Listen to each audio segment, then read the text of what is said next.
안녕하세요. 여의도 가는 길입니다. 앞에 파크원이랑 IFC가 보이는데 뿌옇게 보입니다. 파크원의 선명한 빨간색이 그냥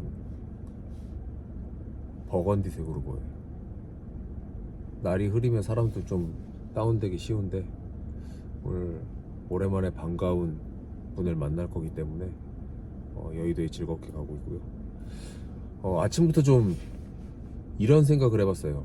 제가 5월 1일부터 파밍 코칭 프로그램을 진행할 예정인데 한 40여 분이 신청을 해주셨는데 제가 그 중에서 한 2분 정도를 선정을 했고, 그래도 이 과정에서 회사 자체의 어떤 신입직원 교육 매뉴얼이라든지 이런 거를 만들려고 하는 목적도 같이 있는데, 우리 회사 신입은 신청한 사람이 없어가지고 제가 오늘 혹시 한 명 정도 더 신청을 사내에서 할 사람 있으면 해라, 제가 이렇게 단톡에다 올렸는데 모르겠어요. 그건 아마 영업적인 그런 돈을 벌고 싶은 욕심은 있는데 몸을 스스로 움직여야 되는 그런 부분에 대한 어떤 스스로 마음속에서의 어떤 악유가 있을 거고, 또 아무래도 코칭 프로그램이지만 강력하게 할 거기 때문에 강제성이 굉장히 많이 들어갈 거라 푸시를 당할 거에 대한 그런 두려움이 있을 거예요.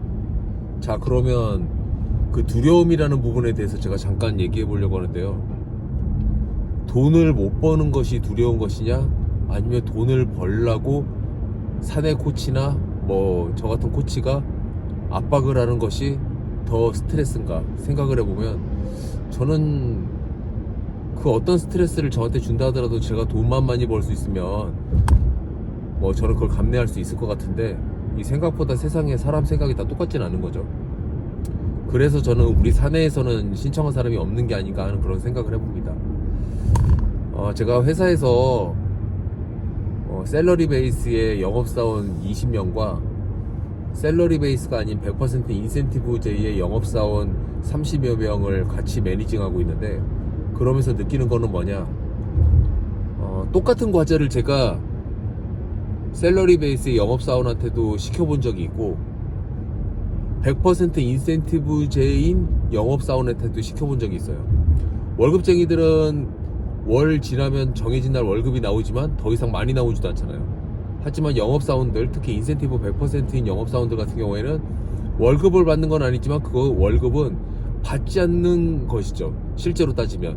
왜냐면 그 정도의 월급을 받고 내가 만족할 것이 아니라 그 몇 배의 수익을 내겠다고 하는 사람들이 영업을 하는 거기 때문에, 정확하게 따지면 월급을 못 받는 것이 아니라 월급을 거부한 거죠.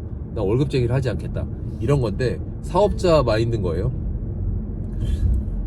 본인이 사업자 마인드인데 그 일을 누구보다 잘 배울 수 있는 상황이 됐는데 그 일을 하지 않는다? 저는 그게 조금 이해가 안 되고요. 과거에 제가 자처해가지고 저를 압박했던 것과는 조금 사뭇 이해하기 힘든 겁니다. 뭐 사람을 다 남을 이해할 필요는 없으니까요. 하여간 샐러리 베이스의 직원한테도 제가 테란노의 일부 구간에 매핑, 스태킹, 그리고 콜드콜을 하기 위한 콜드콜 명단 만들고 실제 콜드콜을 시켰었어요. 그리고 100% 인센티브제인 사업자인 에이전트들한테도 제가 똑같이 시켰는데, 샐러리 베이스의 월급쟁이 제 영업사원들은 제가 언제까지 뭘 해라, 언제까지 콜드콜을 해라, 언제까지 스태킹을 다 조사해 와라, 언제까지 어느 건물 사진을 다 찍어 와라, 이런 부분들을 거의 다 완수했습니다. 근데 에이전트인 분들은 돈 욕심이 있어서 눈이 총명하긴 한데, 일을 시켰을 때 푸시를 하면 뭔가 달아나기 시작하고, 영업사원들 같은 경우에는 실질적으로 출근을 매일 해야 되는 거 강제하는 것도 아니기 때문에 본인이 나태해지면 끝이 없는데, 결국은 몇 달이 지나 보면 샐러리 베이스의 직원들은 과제를 다 수행을 했어요. 근데 인센티브제의 직원들 같은 경우에는 10명 중에 1명은 제가 생각한 거 이상으로 굉장히 잘 만들어 와서 고실적을 내는 반면에, 나머지 9명 정도는 그 과제를 받은 적이 있었나, 그런 프로그램에 본인이 스스로 신청을 한 적이 있는가를 까먹고 흐지부지 끓는 물에 계란 노른자 풀어버리듯이 확 없어져 버린다는 거예요.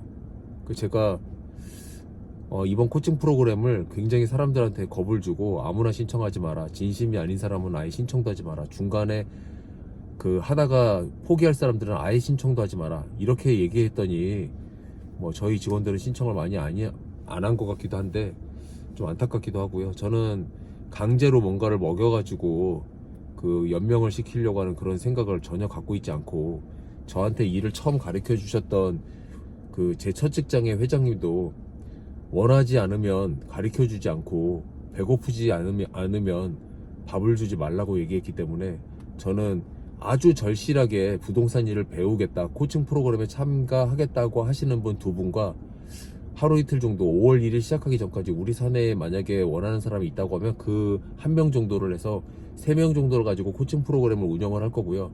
이걸 진행되는 과정에서 제가 28년 동안 영업하면서 신입 직원을 가르쳤던 그런 부분들을 싹 정리해서 매뉴얼로 만들 거고요. 사내 교재로 활용도 하고, 사내 교재로 활용을 하는데 가장 좋은 방법은 교과서라고 할 수 있는 그 교재를 맨날 출력하는 것이 아니고 그냥 책으로 내서 제가 출판사에서 내준다고 하면 출판을 하는 거고, 출판사에서 그런 매뉴얼북 같은 경우에 많이 안 팔린다고 얘기하면 크몬 같은 데서 제가 전자북으로 낸 다음에 저희 사내 교재로만 판매하고, 만약에 일반인들 중에 그거를 구입하셔가지고 제가 정기적으로 이제 신입직원 교육을 할 거기 때문에, 우리 사내 교육이지만 와서 듣겠다고 하시는 분들은 책을 구매하신 분에 한해서는 강의를 공개 강좌를 일부 열어서 한다든지, 그렇게 해서 실질적으로 그 매뉴얼이 작동될 수 있도록 해보겠습니다. 자, 약속 장소 이제 거의 도착했으니까 끌게요.